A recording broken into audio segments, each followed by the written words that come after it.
Pacific Middle School. It feels like an alternate universe where tweens rule the world. A flurry of 13 and 14-year-olds, sweet and angelic one moment, rudely defiant the next. They're not kids anymore, but they also know that they're not yet adults, and so there's an agreement that there's room to grow. Science has shown us at this age, tween brains undergo a major transformation. Their hormones are literally running wild, and they don't always make the best decisions. Take 14-year-old Haley Williams. She recently got into a fight with another girl. What happened initially? So it was over a boy, and we had a fight. First it was words, and then it escalated, and then there was punches thrown. 2 years ago, Haley would have been sent home, suspended for 2 days. But the Highline School District is trying something different. Instead of having kids out of school for bad behavior, they work out the issues in school. At Pacific, the students are sent here to Matt Berman's room, where he takes them through an intervention.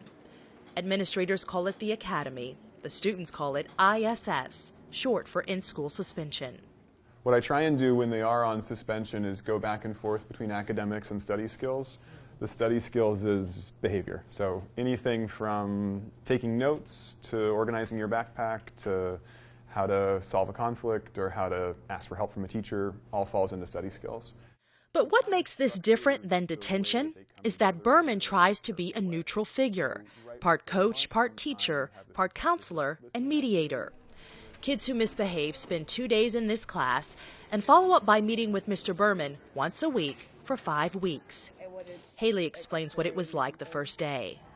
So you guys came into this room upset and mad at each other. It was really awkward. Yeah. How did that change over the course of the time of you being in here? When Mr. Berman had a whole bunch of scenarios and activities for us to do, we had activities that we could do together.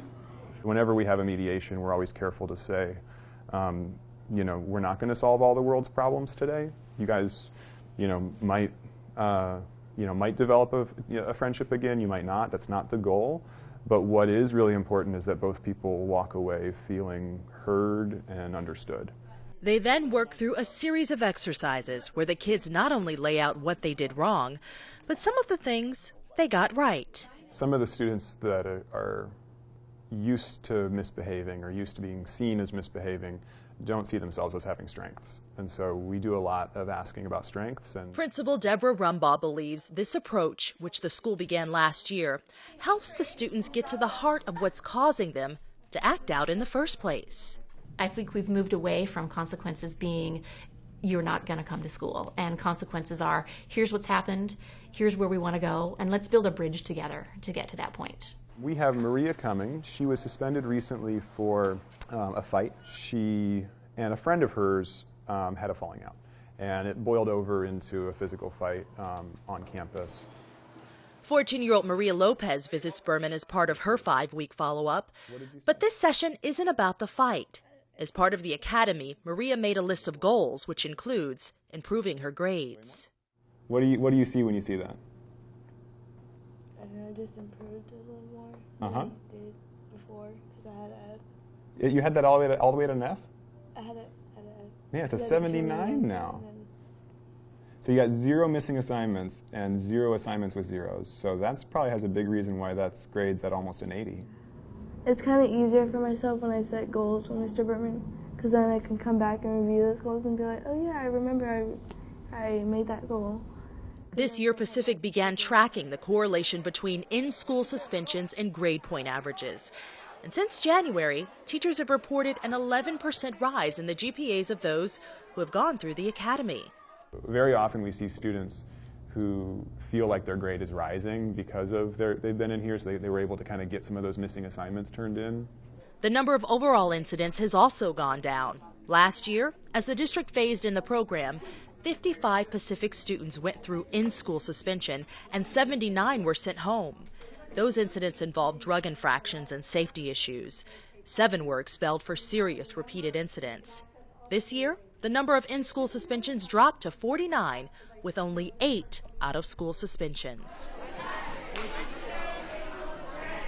There's even been some unexpected results of the program.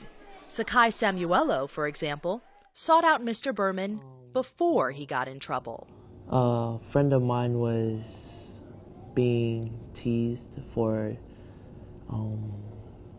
about to commit suicide, and it like hurt me and many other kids. And like, I was thinking to myself, like, what could I do?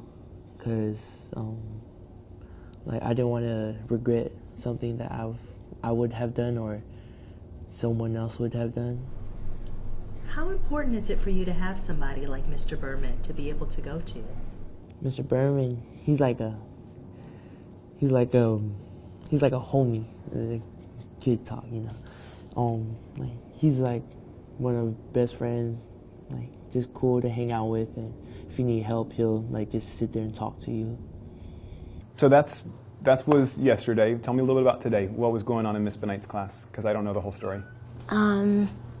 I was messing around with my friend, and he didn't take... The Highline District has a strategic goal of 0 out-of-school suspensions by the end of this year. It is an ambitious challenge, but Principal Rumbaugh thinks it's possible. The proof, she says, is in the results they've seen thus far. We have a lot of conversations with kids and families and teachers about the fact that you may not see the work that is happening in the academy because it is intimate in the sense that it's between small groups of students and small groups of adults, but the impact, I think, is really noticeable. You are going to know in the long run that you've done something better.